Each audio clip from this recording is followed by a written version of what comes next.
عمران خان سهیل افریدي سره د ملاقات نه انکار کړی دی. یو ډیره غټه دعوه مخې راغلی ده. دا دعوه چا کړې ده ډیټیل سره په خبره کو چې عمران خان ولې د سهیل افریدي سره ملاقات نه کوي.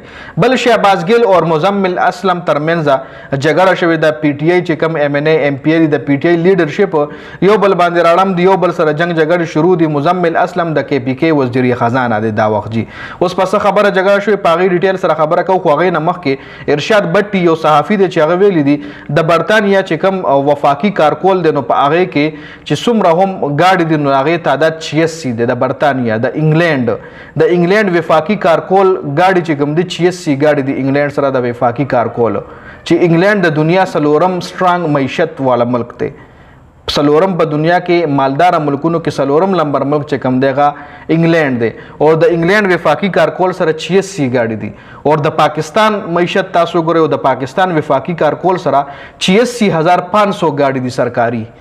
نو تاسو خپل فرق کوي چې ترقی یافته ملکونو لو ګورئ دا غي پیسې په کم ځای لګي. زموږ پیسې ټول په دې سرکاري گاډو د دې په پروتوکولو د دې په پېټرولو لکه دام د دنیا پیسې راکاږي کنه. خیر دې نه علاوه بل یو فیلډ مارشل ته یو وسیم حسین دی چې دا د یو پارټي مشر د ایم پی ای ایم ان ای دی. نو هغه یو مطالبه کړې د فیلډ مارشل نه. فیلډ مارشل ته ویلي دي چې زه تاسو ویم چې بس کا وخت تیر دی، وخت ډیرو شو، اوس احتساب پکار دی. د ملک غدارانو احتساب دیو شي، د کرپشن کولو والا احتساب دیو شي، د کمیشن والو احتساب دیو شي او د اسمبلی په ګیټ باندې دی لټکاو کړل شي.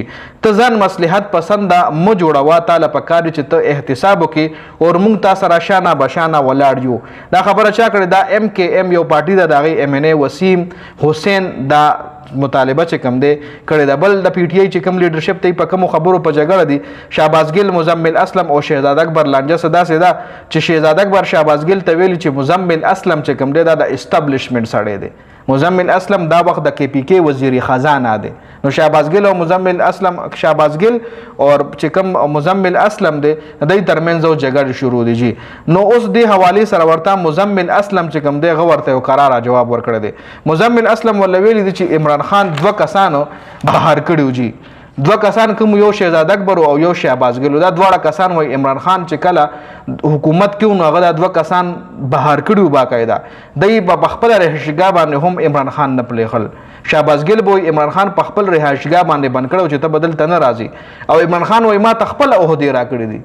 یعنی که زه د اسټابلیشمنت سره مال به عمران خان عہده نه را کړی دا ما سره چې کمی عہده مخکې وینو هغه مال اسټابلیشمنت یا تاسو نه را کړی هغه مال عمران خان را کړی او که زه د اسټابلیشمنت سره منو بیا مال عمران خان عہده نه را کولې. نو د پی ټی آی چې کم خلک دي ایوبل باندې مطلب لیډرشپ چې کم دی ایوبل سره په جنگ جګړو دي. خو اوس د عمران خان او سهیل افریدي سره د ملاقات نه انکار. نو دا صالح ظافر چې کم دی د ویلي دي صالح ظافر چې اډیاله جیل کې یو حد درجه قابل اعتماد ذراین دا دعوه کړې ده چې عمران خان سهیل افریدي سره د ملاقات نه انکار کړی دی. وفاقي دارالحکومت انتظامیه چې کومه دا غي عمران خان نه رائے غوښته چې د ستا سهیل افریدي سره ملاقات ته او دا غي د امکانات چې کومه جایزه هغه مونږه اخلو.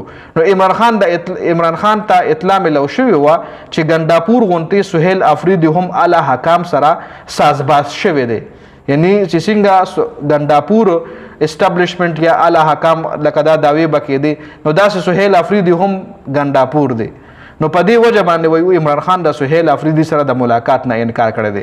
دا دعوا صالح ظافر کړی دی جی. اوس دې کې حقیقت څومره دی دا راتلونکي ټایم کې پته لګي. دی حواله سره سهیل افریدي سره جواب ورکړي. نو چې راتلونکي سره اپډیټس راشي ان شاء الله زه به سره شریک کوم. د ویډیو کتلو زیاته مننه. السلام.